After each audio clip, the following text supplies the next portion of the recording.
Conservative government will not be raising taxes. We will not impose a carbon tax. We will not cancel planned tax reductions for business. We will not be running a deficit. We will keep our spending within our means. It is that simple. The alternative is not a plan. The alternative the opposition is offering is just the consequence of complete panic, and this government is not going to panic. Can you just clearly and unequivocally rule out that you will run a deficit at any point during your term, if elected? Yes. Yes, and I know I saw some coverage that suggested I didn't yesterday. I think I was asked one question about whether we would run a deficit, and I said no. That's my answer.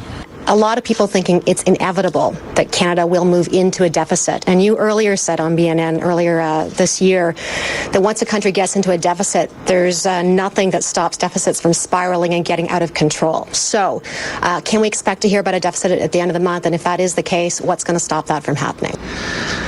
You know, every week, if I could be brutally frank about it, every week the general assessments about the economic picture going forward globally have become more pessimistic, both more pessimistic and a lot more uncertain about what the range of outcomes could be. That said, I think I've said, Minister Flaherty has said, that Canada will remain in surplus this year. The prospects for the future years are very uncertain, given the increasing pessimism and uncertainty about the future. One of the things that we did discuss today, we had a wide-ranging discussion. There were obviously a lot of people present, a lot of topics covered, but the deficit did come up. One message was very clear in the meeting, and that was don't be afraid to run a deficit if the deficit is in the best interest of the economy. The Minister of Finance has been looking at a series of measures, careful measures, to try and preserve Canada's balanced budget position. Obviously, some of that depends on economic performance, but he has been looking at that. But look, if there's a worldwide agreement that we will engage in sufficient stimulus to do our part of carrying global economic demand, we will fulfill our part of that agreement.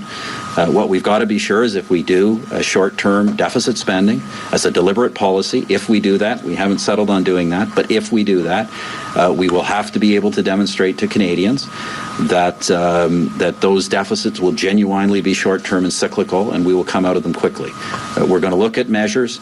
As I say, we will do what's in the best interest of the economy, not just our national economy, but as a consequence of our understanding of this meeting, whatever we have to do to be part of a concerted global effort to sustain our domestic demand.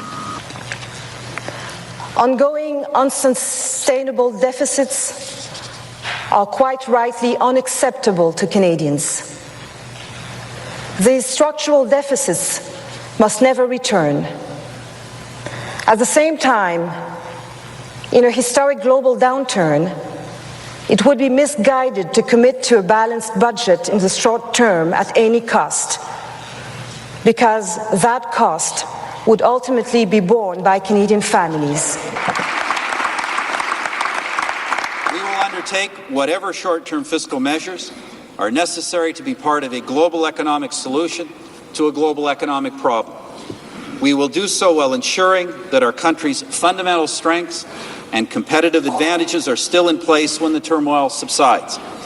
To that end, Mr. Speaker, it is critically important that we avoid returning to the structural deficits that so handicapped Canada during the mid to late 20th century.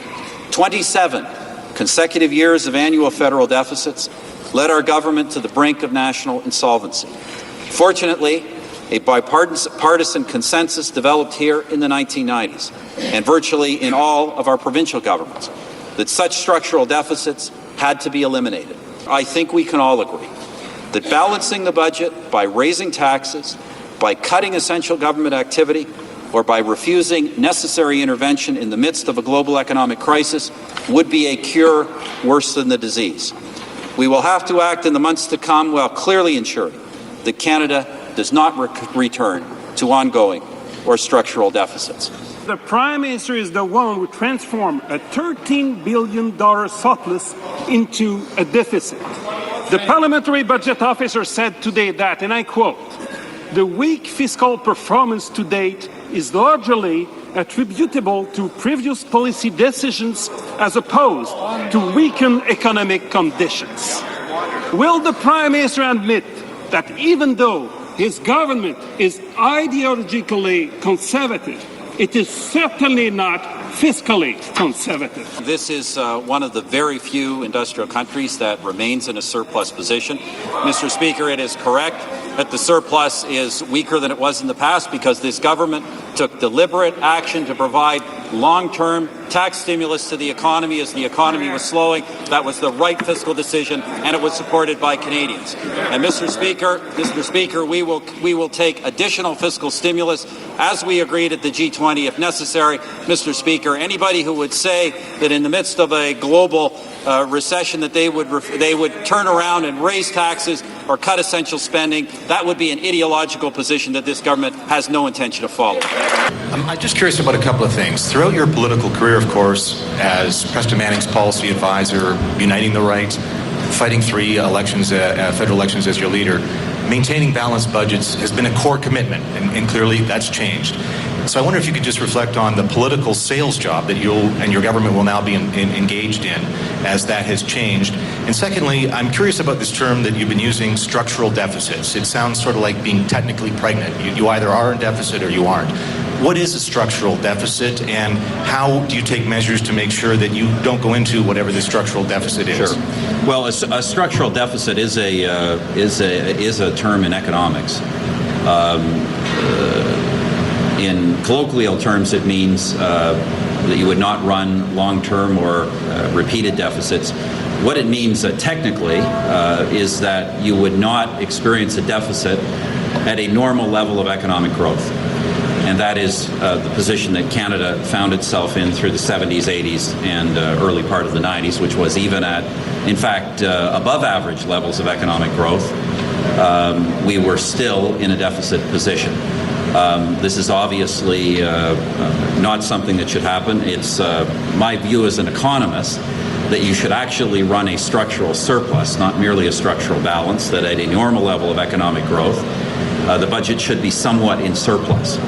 But we all know that budgets do go up and down with the economy. When the economy is strong, the surplus rises. When the economy is weak, the surplus will fall automatically without policy action. We may, I think in terms of the education job, let me just be clear on that. I think we've done a good job at educating the public to the view that deficits are generally bad. We now may be in a period where we have to educate the public to a somewhat less simplistic view, which is that deficits are generally bad, but there are occasions in which deficits are not necessarily bad, but in fact they are essential. And not merely recessionary conditions, but deflationary conditions.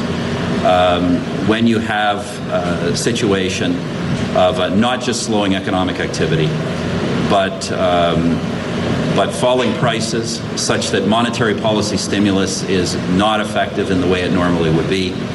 We know from economic science, we know from the experiences of the 1930s that in fact budgetary deficits are necessary, are the tool that in fact has to be used. Now that said, I'm not quite, and I think we've got to be clear about the current situation. We're not sure we're quite there. The fact of the matter is, let me repeat this, the government of Canada today remains in surplus. The government of Canada today is not planning a deficit.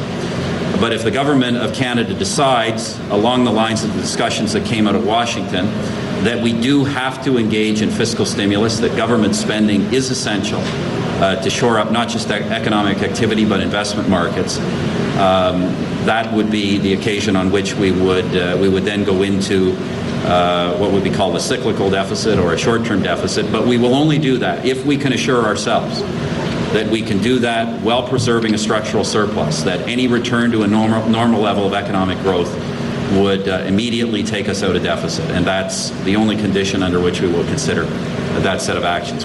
So recessions that are technical, deficits that are structural. Mr. Speaker, recessions are not about semantics. They are about job losses, about Canadians who need help. Why doesn't the Prime Minister get it?